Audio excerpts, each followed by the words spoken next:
Сотрудники Минприроды Ингушетии совместно с мэрией Магаса в очередной раз очистили территорию бывшего карьера от строительного мусора. Этот участок, который находится на окраине столицы региона, периодически загрязняется недобросовестными строителями и безразличными к окружающей среде жителями региона. Ситуация еще усложняется и тем, что карьер находится в непосредственной близости от реки Сунжа. Муслим Ганиев расскажет.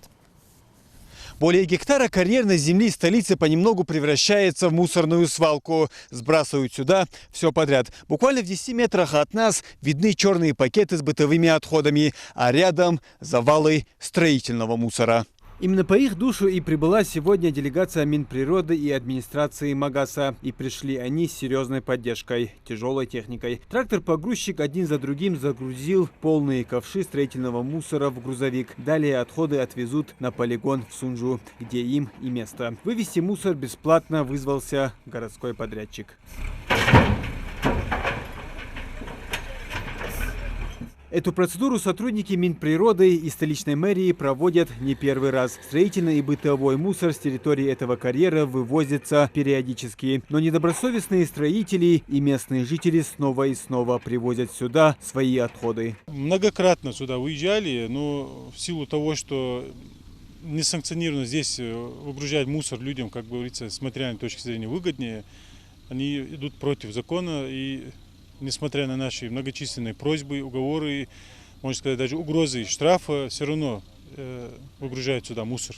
Минприроды и столичные власти нашли метод борьбы с загрязнением русла реки. Они планируют наполнить бывший карьер землей со строительных площадок Магаса, тем самым убив сразу 3 зайцев. То есть решить вопрос, куда девать землю из котлована стройплощадок, закрыть карьер для черных копателей и лишить загрязнителей места, куда можно сбрасывать мусор. Вы видите, что это русло реки Сунжа. Это водоохранная зона, и здесь иметь место быть твердокоммунальные отходы не могут, потому что они начинают разлагаться, загрязнять воды и прочее.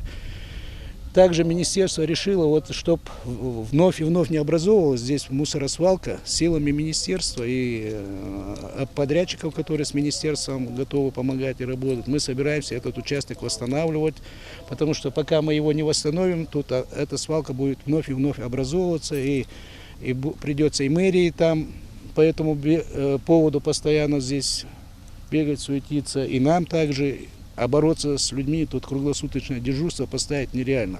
Работы на данном участке немного. Рабочим всего-то надо сделать несколько рейсов, груженных мусором на Сунжинский полигон. Но вот не пойдет ли сценарий по замкнутому кругу? Вот главный вопрос. Муслим Ганиев, Асхаб Билакиев, Новости 24.